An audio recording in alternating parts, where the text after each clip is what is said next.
Right now, health authorities say a loneliness crisis is sweeping the nation. Millions report feeling invisible, unheard, disconnected. But you are not one of them. You chose silence. You saw that name light up your screen, and something inside simply said no more. Here's the part no one is willing to say out loud. You do not feel empty. You do not feel shattered. For the first time in a long time, you feel free. So what happened? What turned you into someone who walks away without hesitation? Stay with me, because what I am about to tell you changes everything. It did not begin here. There was a version of you who gave everything. The person who answered every call, the one who held space for everyone else's storms, the sibling who smoothed over every conflict, the partner who quietly carried burdens that were never theirs. You were who people leaned on when their world collapsed. And you showed up, reliably, completely. You heard the same stories on repeat.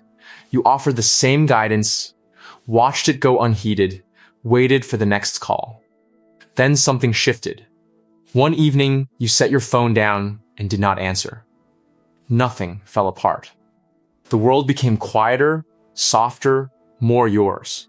That was not weakness. That was your brain running exactly the program it was built to run. And science actually has a name for what just happened inside you.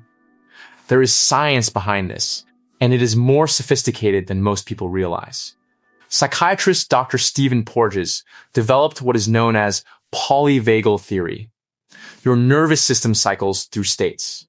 When it has experienced too many withdrawals, too much output with too little return, it does not ask your opinion.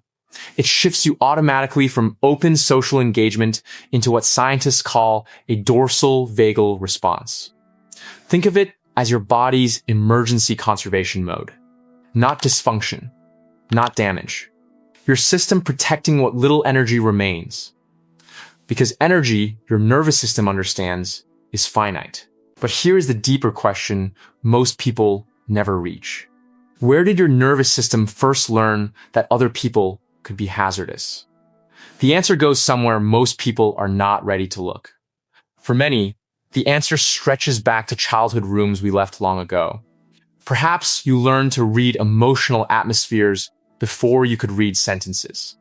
You watched a parent's expression the instant they stepped inside, decoding whether safety or tension had arrived. Psychologist Murray Bowen identified this as emotional cutoff. It emerges when a young person discovers that intimacy and instability travel together, that love and unpredictability arrive bundled. So you adapted. You learned to detect shifts in a room before a single word was spoken. You found that solitude was frequently the most reliable, safe ground.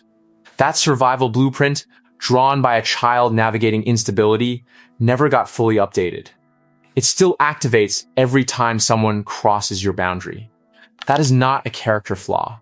That is a map your younger self drew under pressure.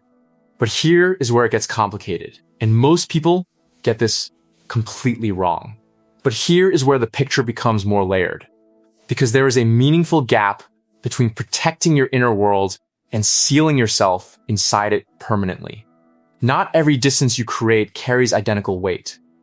Research from the Centers for Disease Control confirms that prolonged social disconnection raises cardiovascular disease risk by 29% and stroke risk by 32%.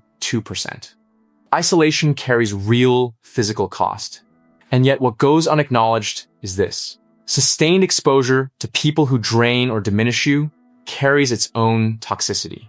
So how do you tell the difference? The answer lives in what you are building. Walls stop everything indiscriminately, constructed from unexamined fear. Boundaries discern. They emerge from honest self-knowledge. When you stepped back from someone and your body exhaled, that response is information. If stepping away brought you calm, that is not isolation, that is protection. When space brought calm rather than guilt, that is protection working correctly. The real question is not whether connection matters. It does, profoundly. The question is, which relationships deserve access to your interior life? And you have probably already been gathering that answer quietly for years. In fact, the research on what your brain has been doing will genuinely surprise you. Here's what researchers observe about people in your position. You are not careless in your departures. You are extraordinarily precise. You recognize the acquaintance who appears only when they need something within 2 months of knowing them. You decoded the relative whose affirmations carry invisible strings. You spotted the pursuit, then vanish cycle before it completed its first rotation. A 2023 study in Nature Neuroscience showed that individuals who navigated early emotional stress displayed amplified activation in their brain's threat recognition systems. Your pattern detection is not accidental. It was trained. Researchers at the University of Iowa found that the prefrontal cortex, responsible for nuanced social reasoning, operates at elevated capacity in people with this background. You are not manufacturing suspicion. You are reading interpersonal signals at a resolution most people cannot access. That internal compass flagging something feels wrong here is not anxiety in disguise. It is an early warning system refined through years of experience. When it speaks, you have learned to listen. And what you call solitude, science calls something far more powerful. So no, you are not broken. You are not someone the world forgot. You are simply operating with extraordinary calm and discretion. And there is a word the world has never offered you for what you are actually living. Society reaches for familiar labels. Withdrawn, cold, antisocial, unreachable. These words share one assumption, that absence of noise signals lack, that you must be incomplete. But there's another word, older and more honest. Solitude. Loneliness is the ache for connection you cannot locate. Solitude is the quiet you deliberately selected. You are not grieving an unanswered call. You are present in a space entirely yours, able to hear your own thoughts clearly. The stillness of your phone feels like exhaling after holding your breath for years. Those who have not lived this will suggest you are escaping something, but you understand what they are missing. You are not fleeing. You are moving deliberately toward clarity, consistency, and a daily life no longer running on other people's chaos. And before this ends, I need you to hear something important. If somewhere in this video you wondered whether something is fundamentally wrong with you, receive this clearly. Nothing is broken inside you. You are not incapable of depth, warmth, or real love. You absorbed a difficult truth through experience rather than theory. That proximity is not loyalty. That presence does not equal safety. Rather than letting that calcify into bitterness, you redirected it.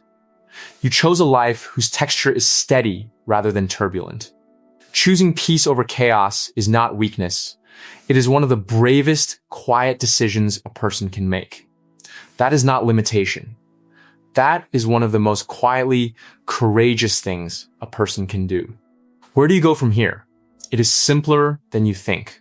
Harvard's 75-year well-being study identified one decisive variable above wealth, status, or network size: the quality and authenticity of your closest relationships. If your circle has contracted to a few people who genuinely see you, show up without agenda, and never require you to edit yourself, you are not falling behind. You are ahead. Hit like, follow Psychonest Mind, and drop a comment below. I read every single one. Guard carefully what has always been yours.